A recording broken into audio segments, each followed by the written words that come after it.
Hi everyone, I hope you're all doing great today. So I think I can call this an emergency broadcast, and I pray that you can help us share this video as widely as you possibly can.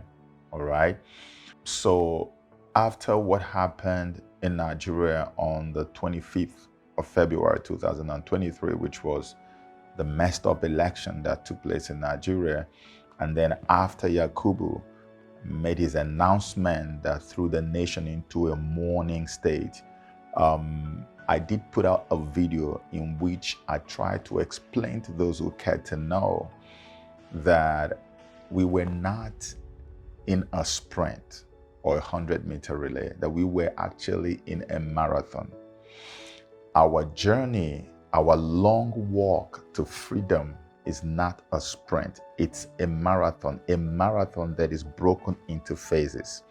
When that announcement was made by Yakubu, the phase 1 ended, and then we went into phase 2, which I explained in that video. Now, the landmark event that actually took place in the phase 2 was the court filing. And several days ago, we walked into the phase 3. That's why this video actually is coming late, but this is because this is not the time that I was supposed to put this video out. This video was supposed to have come about 3, 4, 5 days back. That's actually when we walked into the phase 3. And why am I making this video now? The reason I call this an emergency broadcast is because of the nature of the phase we just walked into. The phase 3 that we just walked into is going to be one of the most tumultuous. In fact, I call it the ferocious phase 3. It is going to be a very problematic phase. It is going to be a very disturbing phase. It's going to be a very chaotic phase in this long walk to freedom. It is in this phase that you are going to see what we call the theater of the absurd in display. In other words, there will be too many absurdities, things that will make what happened on February the 25th and March the 18th look like a child's play. You're going to see all kinds of unimaginable and unbelievable things happen because, understandably, there is so much desperation in the camp of our adversaries. Many who are in the spirit, even if you're not in the spirit, you can already see this happening. And you know, like I've said in one of my videos, when a mighty iroko begins to fall down, it doesn't fall just like any other tree. A mighty iroko falls down and it takes many other trees on its way down. And when it eventually hits the ground, it creates a massive bang. These are some of the things you must expect, because we've been dealing with a monster that has held us down for far too long. That's why we went into prayers before that exercise that took place on the 25th of February. And many people, because of the announcement of Yakubu, thought that our prayers were in vain until they realized that God actually answered us our prayers, even though the crown has not been delivered or handed over to us. And this long walk is our journey to reclaiming the crown, which is already cast on stone, if you ask me. And I'm telling you, you can take this to the bank and cash it. I'm not joking. But first of all, we need to understand the rudiments of this journey. We need to be psychologically prepared for what is coming in this phase 3. There may be a lot of harassment, a lot of intimidation, arrests, all kinds of stuff may happen in this phase 3. There will be a lot of provocation and triggers. There will be too much even for you to deal with. But in the end, victory will be sure. Now, I want to directly address certain people that have a strong role to play in this phase 3. And one of those people are the people that I call the gatekeepers. The gatekeepers are people who believe that God and that destiny had appointed them to stand in the gap for this transition from the old order to the new order. To stand in the gap. Some of you have been standing in the gap even before the talk about elections happened. You've been praying for years. Some of you jumped in when we were about to get into elections. But you know deep down in your spirit that God had called you, that destiny had appointed you to stand in the gap. In righteousness, in principles, in prayers, interceding. I want you to know that in this phase 3, you will be tried, you will be shaken seriously. And when that shaking happens, or if it's already happening, be not dismayed, be not afraid. Only keep your eyes on the Lord, because He will definitely save you. And you know the reason why you are going to be shaken, you're going to have attacks, you're going to have a lot of distractions. It is so that you are pulled away from your place of grace, so that you're pulled away from your office. And you know, standing in that place where God has called you to stand in the gap is one of the reasons why our adversaries are having so much confusion, or they're having a lot of desperation, and where they are so confused about everything. The only way the enemy wins this battle is when you are moved away from your place of grace, where God and destiny has placed you to stand. That's why you got to be careful. You need to pray more in this season. You need to wait and watch more in this season. Remember what happened during the time of Sodom and Gomorrah when the angels came to destroy the city? I always like to reference this because it has everything to do with what we are experiencing in Nigeria today. There was a negotiation about saving a city that was already marked for destruction. And during that negotiation, God was not looking for prayer warriors. He was looking for righteous people. Because the Bible says the righteousness exalts and saves a nation, but sin is a reproach and a destruction and a damnation to any nation. So the moment they are able to move you away from your place of righteous covenant of standing in the gap, that moment they have chipped away at our chances of getting the stolen mandate from the grip of the ancient old order demons. Remember, I said to us during that prayer that we had, the 3 days prayer, I saw the altar burn.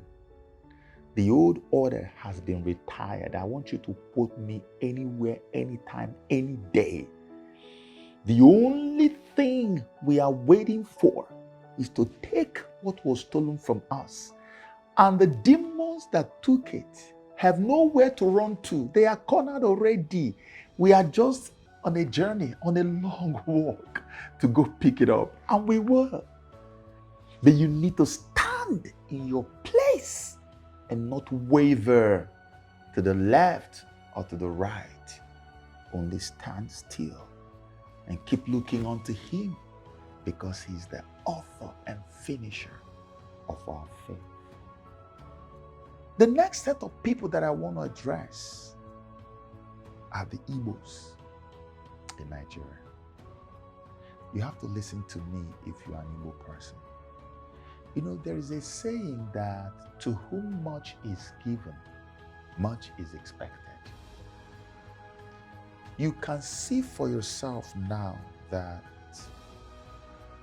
A lot has been given to you by virtue of the man that everyone has decided to fall behind, which is Peter. You may not even support Obi. You may not even like him as an Igbo man. But the truth is that Obi is an Igbo man. Obi didn't become the candidate simply because everybody said, oh, it's the turn of the Igbos. That's not why.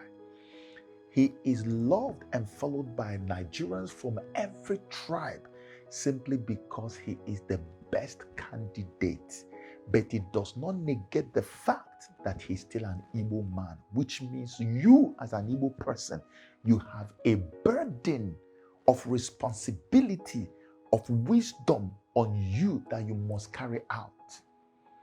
That means that if there's any hate towards Obi, you will bear the brunt of it. That means that if there is anything that happens negatively because of Obi, you will pay the price for it. And so provocation that will come, the provocation that will come with the phase 3 of this long walk to freedom may affect you more than it will affect others. And because so much is expected of you in terms of wisdom, in terms of understanding, you will have to hold yourself. You will have to swallow hard most of the time and just take it on the chin and stagger on. Because you know there is a hope of redemption ahead of you. Because if you don't use wisdom, this provocation might draw you into the battlefield with our adversaries. And while the battle is raging, you will have no opportunity anymore to reclaim that which you have been trying to reclaim. So you must resist every attempt to be drawn into any warfare, whether it is psychological or physical, with the adversaries. Asking you to allow wisdom to rule does not mean that you shouldn't speak. My sister Chimamanda has spoken what many have looked at and seen that it is the truth. I see a journalist saying, look, I'm waiting for someone to tell me or show me what lie has this young woman told in her write-up. But you see, nobody cares about telling the truth. To the rest of the people, never ever give in to fear. And I know you won't. Because you know what happens when fear shows up? The moment fear settles in, faith flies out the window. That's what happens. And the fear creates an atmosphere for the workings and the operations of Satan. But faith creates the atmosphere for God's miracle. So we must never give in to fear. In your speeches, in your postings on social media or anywhere, just learn to be diligent. Learn to show integrity. Speak and post as ethically and as truthfully as you possibly can. If you're not sure about something, don't talk about it. If you are not sure about something, don't post it. Do not make outlandish claims or statements. Don't make claims that you have not verified on your own. These bogus claims might land you in trouble. So as long as we do things within the ambit of the law and do it as ethically as we possibly can, I'm telling you, you are in a safe place to continue unleashing the fire on our adversaries. That's how we fight this war, so that we reject fear, which brings in the reign of darkness, and we accept and allow for the dissemination of faith, for the increase of faith, so that God's miracle will come speedily to finish what God has started with us. Don't be afraid. I know you will not, because that which God started with us, He is more than able to finish. Please keep your fingers crossed and be careful what you confess with your mouth. If you believe that what belongs to you was stolen, do not legitimize that thing that was stolen by confessing what the enemy wants you to confess. That's why you have seen protests looking for congratulatory messages. Why do you have to protest for people to say congratulations? Why do you have to beg for it? It is because they know that by giving those messages, you are endorsing, you are legitimizing, you are validating what they have that they still don't feel comfortable having it in their hands. So because we are not ready to validate, we must continually speak what we believe is true. And that thing we believe is true will eventually come through and true for all of us.